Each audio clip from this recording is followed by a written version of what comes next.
do Senhor Jesus Cristo, eu me chamo missionária Elisângela, vou estar ministrando com vocês a aula de número 10, que tem como título Comunicação e Trabalho em Equipe.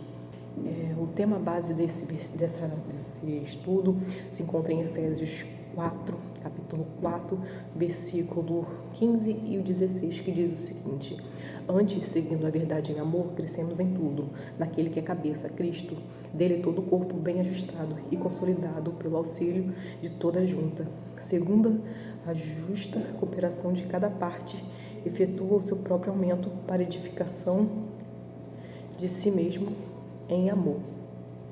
Então, a gente cresce quando estamos em Cristo. Cristo nos dá graça, Cristo nos dá conhecimento, Cristo nos faz querer ser melhor cada dia. Melhor do que fomos ontem, melhor do que somos hoje e seremos melhor no amanhã. Cristo, ele nos dá discernimento de que é o que é certo, do que é errado, em que a gente pode melhorar, em que a gente pode estar somando para o reino, porque a gente não faz as coisas para aparecer, para querer ser melhor que alguém. A gente faz todas as coisas para mostrar para Deus que a gente quer ser melhor, que a gente quer ter uma comunhão, que a gente quer estar perto dele. Eu destaquei aqui na introdução dessa aula.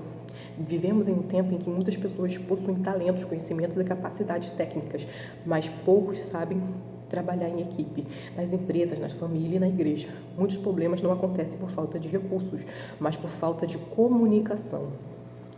É possível ter pessoas excelentes e, mesmo assim, uma equipe fracassar, porque cada um trabalha sozinho. Paulo ensina em Efésios que a igreja é comparada a um corpo. Um corpo só funciona quando todos os membros trabalham juntos. Essa mesma verdade se aplica na nossa vida profissional, ministerial e familiar. Então, Paulo nos ensina que precisamos estar unidos em um corpo. Assim como a cabeça precisa do corpo, assim como os olhos precisam da cabeça, assim como os braços precisam das mãos, assim como as pernas precisam dos pés. Todo o nosso corpo é uma junção. Assim é a igreja, assim é o ministério, assim é a nossa família. A palavra de Deus fala que o nosso ministério começa no nosso lar. Se a gente fracassar em casa, a gente vai fracassar nas coisas de Deus. Precisamos estar todo o tempo pautado na palavra do Senhor. A palavra do Senhor nos ensina que precisamos se revestirmos da armadura de Efésios 6, que a gente precisa estar pautado na palavra de Deus, que a gente precisa estar com as armaduras. Eu não consigo lutar uma luta se eu não tiver com capacete. Eu não consigo lutar uma luta se eu não tiver com a couraça. Eu não consigo lutar uma luta se eu não tiver com a espada. E a espada é a palavra de Deus. Eu preciso estar em jejum, eu preciso estar em oração, eu preciso estar pautado na palavra para vencer os dias maus. Todo o tempo Deus é bom, mas Deus é aquele que ele é misericordioso. Ele nos perdoa, não para que a gente volte e retroceda ao passado, mas ele nos perdoa para que a gente consiga ser melhor com ele em diante. Errei, pedi perdão, não faço mais e sigo adiante. Deus é aquele que nos ensina, nos instrui a sermos melhores, a querer ser melhor e ser melhor. Não melhor para nos aparecer, não melhor para ser melhor do que alguém. Somos aqui cooperadores para trabalhar para a obra de Cristo. E é essa obra que nos capacita. Ser melhor, querer ser melhor para o reino de Deus. Então, precisamos ser melhor dentro da nossa casa. Se eu não governar bem a minha casa, eu não vou conseguir governar bem as coisas de Deus. A palavra de Deus também diz: ensina o menino ao caminho que se deve andar, para que quando ele cresça, ele não se desvie nem para a direita nem para a esquerda. Então eu preciso ter fé, ter sabedoria, pedir sabedoria a Deus, para que eu consiga instruir meu filho, consiga discipular a minha casa, consiga ter uma vida em paz, harmonia com meu esposo, com a minha esposa, para os varões, consiga administrar os cargos, que Deus nos dá, consiga ser melhor dentro da igreja, consiga ser melhor dentro de casa, consiga ser melhor na vida profissional. E essa é a dádiva de Deus. Vamos entrar no tópico 1. Nos chama para a unidade. Deus nos chama para a unidade. Efésios 4:3. Forçando-vos diligentemente por perseverança a unidade do Espírito, por um vínculo da paz. Observe que Paulo não diz para criar unidade, ele diz para preservar a unidade já existente em Cristo. Nós apenas precisamos cuidar dela. Muitas vezes queremos que Deus faça algo extraordinário, mas nós conseguimos Nós não conseguimos conversar uns com os outros. Nenhum ministério cresce quando existe competição. Nenhuma empresa cresce quando existe disputa interna. Nenhuma família permanece forte quando falta diálogo. Não tem como eu prosperar, eu crescer em qualquer área da minha vida se não tiver união. Uma empresa, ela não funciona sozinha. Ela precisa de várias áreas, vários departamentos, várias pessoas que somem e não que se dividam. Precisamos tomar decisões com nossos filhos, precisamos tomar decisões na área profissional, na área conjugal, na área familiar, na área espiritual. Precisamos ter essa maturidade de entender o momento que estamos vivendo. E se for preciso mudar a chave, como eu falo muito no meu trabalho, a gente precisa mudar a chave, precisa correr, vai ter dias que você vai poder caminhar, mas vai ter dias que você vai ter que correr. Assim como às vezes precisamos de um milagre urgente. Quando eu preciso de um milagre urgente, eu não vou poder orar da mesma forma que eu oro todos os dias. Eu vou precisar meditar lá no Salmo 70. Apressa-te, ó Deus, em me ajudar. Apressa-te, ó Deus, em me socorrer. Assim é a vida espiritual. Eu preciso correr, eu preciso pedir, chamar a atenção de Deus de uma outra forma. Preciso aprender a jejuar melhor, preciso aprender a orar melhor. A palavra de Deus fala que nós não sabemos orar como convém, mas é através do Espírito Santo somos direcionados em todas as áreas da nossa vida. Então, Deus nos deixa o exemplo do Pai, do Filho e do Espírito Santo. Os três são Deus e os três são um. E todos eles têm o seu papel importante na nossa vida. E assim é cada coparticipador dentro da igreja. Tem espaço para todos. A igreja não é um local de competição. É um local que é uma arena de salvar vidas. É a seara do Senhor, né? Como fala, a seara é grande. E todos nós temos o campo para trabalhar, o chamado para exercitar, a função para fazer. E não fazemos para o homem ou para nos engrandecer, fazemos para o reino, né? Assim como a palavra de Deus vai dizer, deixe vir a minha criancinha e não a impeça, assim somos cada um de nós para Deus. Deus nos adotou como filho e Pai cuida, Pai zela. Pai faz infinitamente mais do que pedimos, pensamos ou imaginamos. Nós, a palavra de Deus vai falar que nós pais sabemos dar um de melhor para o nosso filho. Imagine Deus que está no céu. Ele nos sonda, nos conhece. Vou entrar no tópico 2. Cada pessoa possui uma função. Sim, cada um possui uma função. Deixei Efésios 4, do 11 ao 12, que diz: Cristo concedeu diferentes dons, uns para pastores, outros para membros, evangelistas, profetas. Cada um possui uma função. Isso significa que ninguém faz tudo e ninguém é dispensável. Quando entendermos isso, aprendemos a delegar. Assim como o pastor, ele não lidera sozinho, ele precisa de um segundo. Assim como a missionária precisa de uma diaconisa, assim como a diaconisa precisa de um obreiro, assim como o obreiro também precisa dos evangelistas. Assim, Deus deixou dons para profetizar, dom de cura, dom de libertação. E cada chamado exige algo de nós. Cada chamado exige um posicionamento de nós. A igreja não funciona sozinha, a nossa casa não funciona sozinha, a nossa vida não funciona sozinha. Eu quero ser profissionalmente um médico, eu vou precisar estudar, preciso batalhar para acordar cedo, eu preciso batalhar para trabalhar, eu preciso tirar força da fraqueza. Só que Deus é aquele que nos dá estratégia, Ele nos segura. Mesmo nos momentos fracos, mesmo no momento que a gente acha que está abandonado, Deus nunca nos abandona os seus. Então a gente pode estar triste e a gente ainda vai estar ali perseverando. Porque Lucas 1,37 vai dizer, porque para Deus nada é impossível. Então a nossa vitória não é impossível. Seja a área que você esteja buscando, não é impossível. Delegar não é perder o controle. Um dos maiores erros de um líder é querer fazer tudo sozinho. Quem tenta controlar tudo acaba cansando e impede que outras pessoas cresçam. Delegar significa confiar. Delegar significa desenvolver pessoas. Então, eu preciso ter a capacidade de desenvolver aquele que está do meu lado.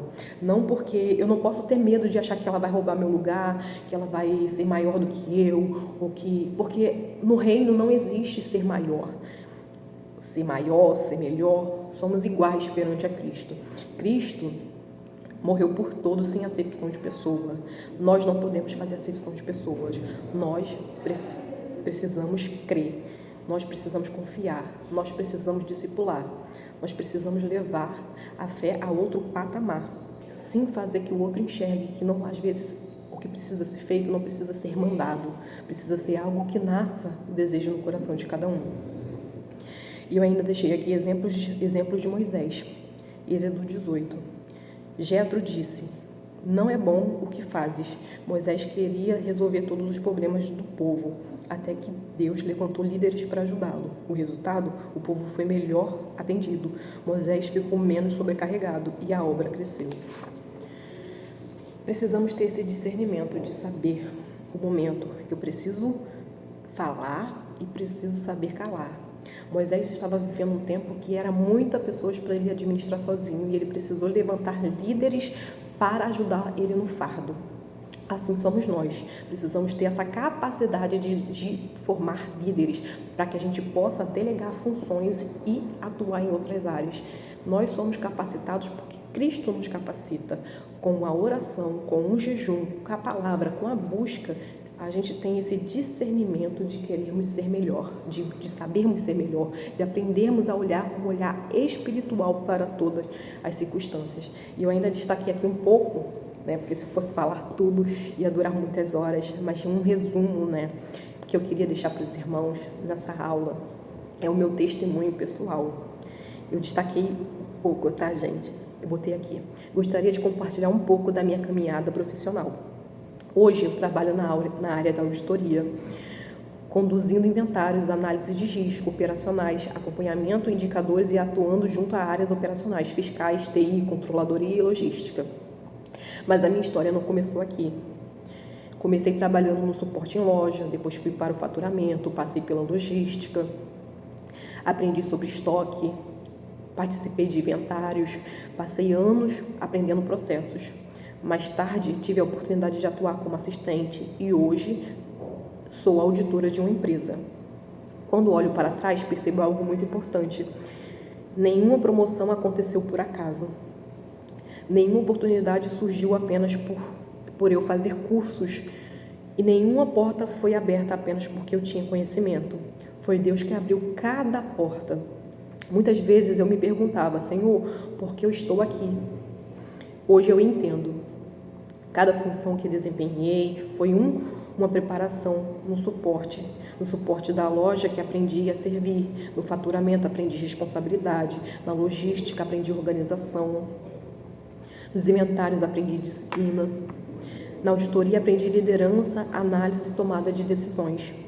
Percebo que Deus nunca dispensou nenhuma fase da minha vida e tudo fazia parte de um processo.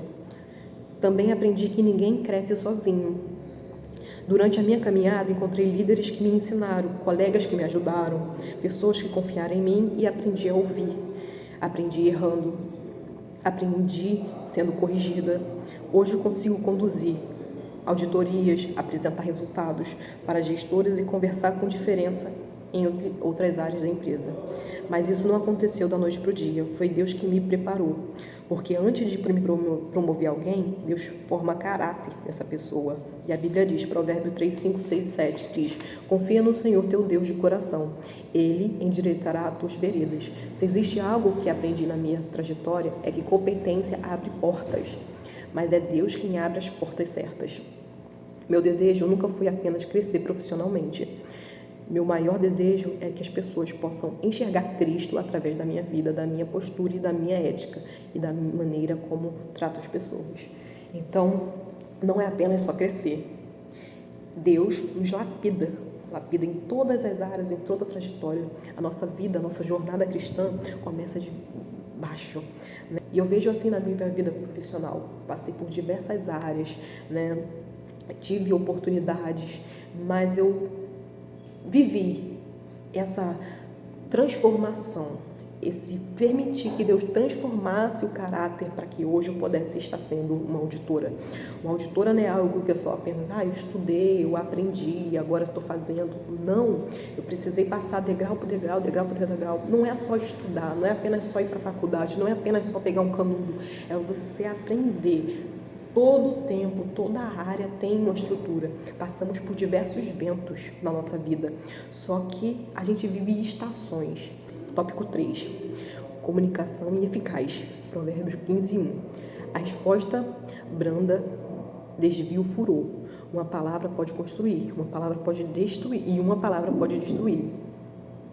A comunicação eficaz possui 4 pilares: saber ouvir, falar com respeito, corrigir com amor e dar retorno. 4 pilares. O primeiro, saber ouvir. Nem sempre temos razão. Às vezes Deus fala através das pessoas. Então precisamos saber ouvir aqueles que nos orientam. Mesmo que você não concorde, escute. Número 2, falar com respeito. A verdade nunca precisa ser agressiva. Eu não preciso gritar, eu não preciso espernear para que alguém me escute. Se eu estiver alicerçada em Deus, a pessoa vai se convencer que ela está errada. Corrigir com amor.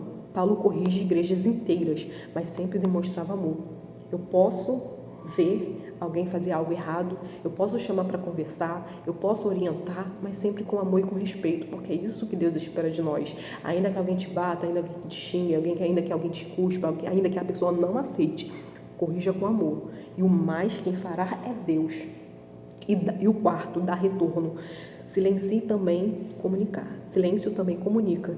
Quando deixamos de responder, geramos insegurança. Número 4. Como resolver conflitos? Toda equipe terá conflitos. Toda igreja tem diferenças.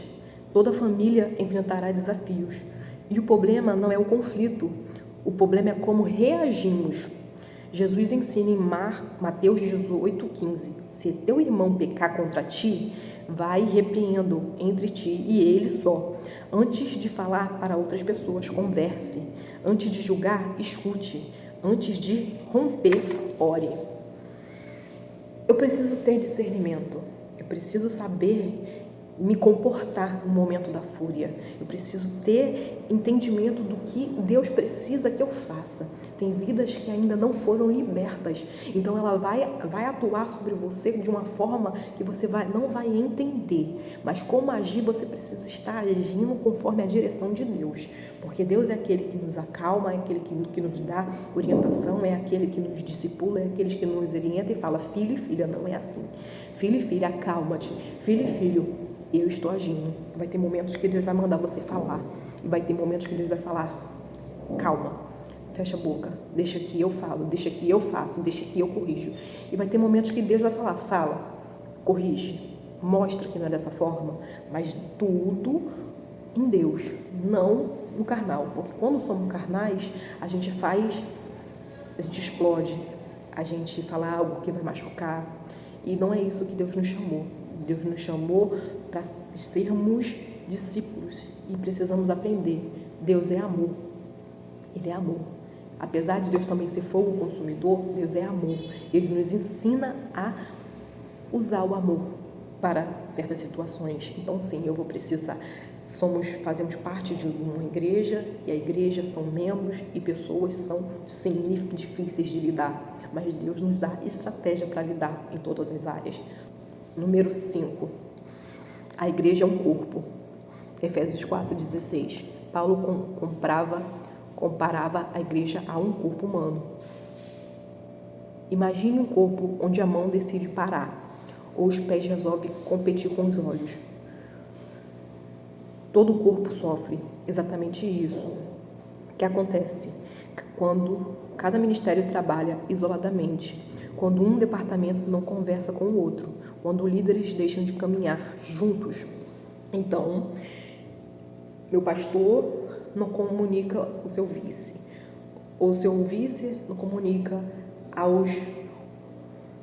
aos grupos da igreja, ou há algo que vai acontecer dentro da igreja e não é comunicado à igreja. A igreja acaba se dividindo. A minha casa, a minha família, a esposa decide algo sem comunicar ao esposo.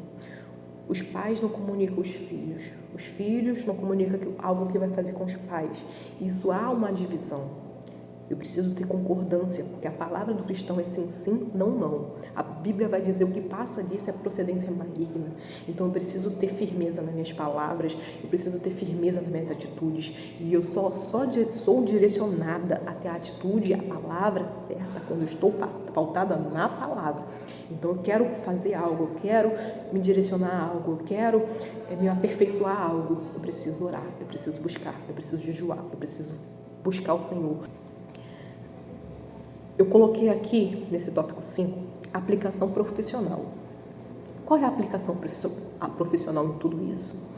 Na auditoria, eu aprendi que um inventário só dá quando a operação faz sua parte, a loja faz a sua parte, a logística faz a sua parte, o fiscal faz a sua parte, o TI faz a sua parte.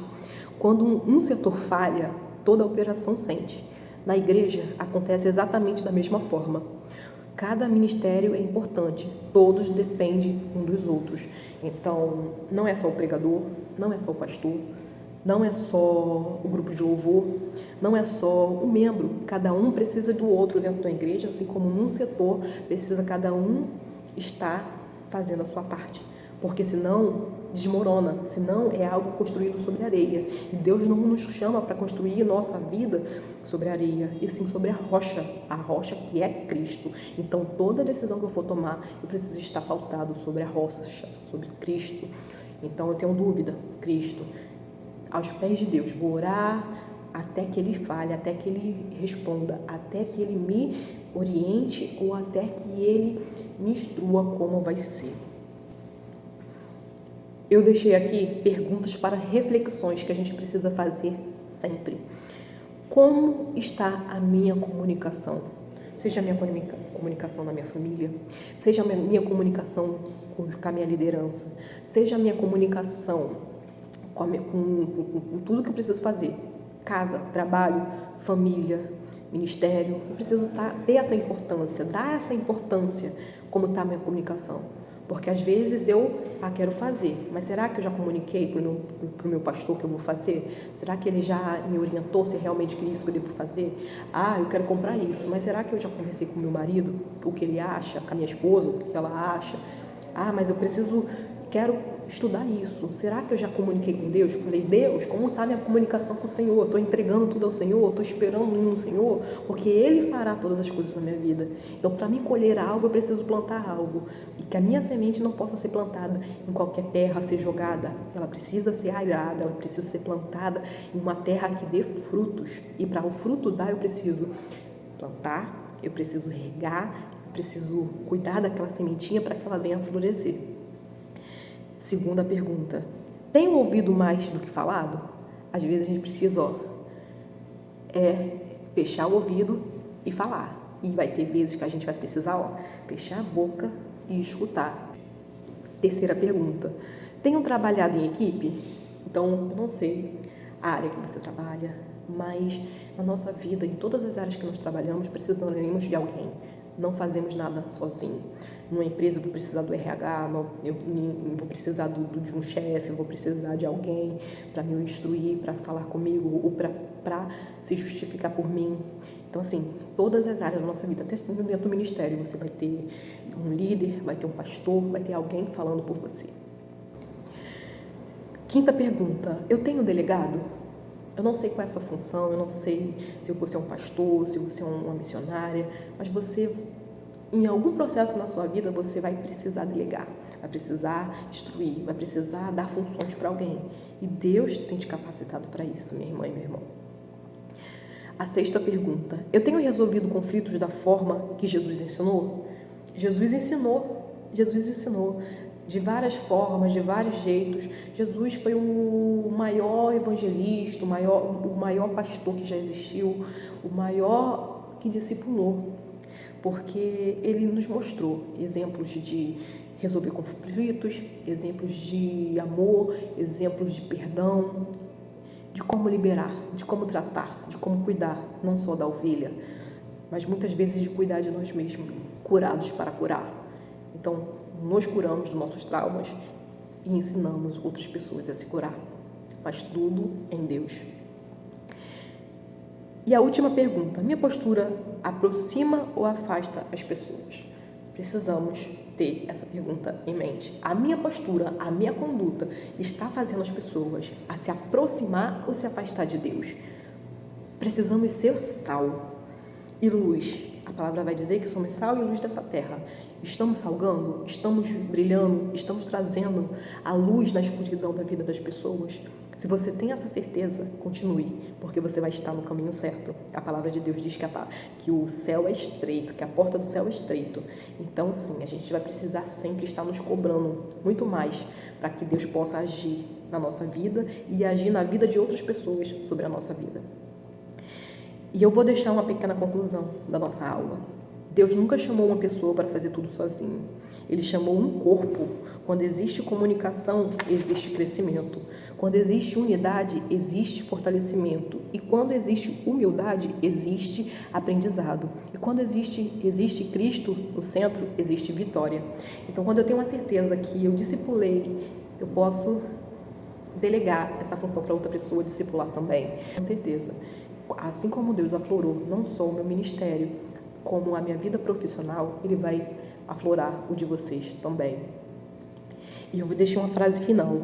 A minha trajetória profissional me ensinou muitas técnicas, processos e responsabilidades, mas a maior lição que aprendi foi esta: cargos podem ser conquistados com competência, porém o verdadeiro crescimento vem de Deus. Quando colocamos Cristo no centro da nossa vontade, da nossa vida, aprendemos a servir e a trabalhar em equipe e a viver em unidade. E onde há unidade, Deus ordena a sua bênção.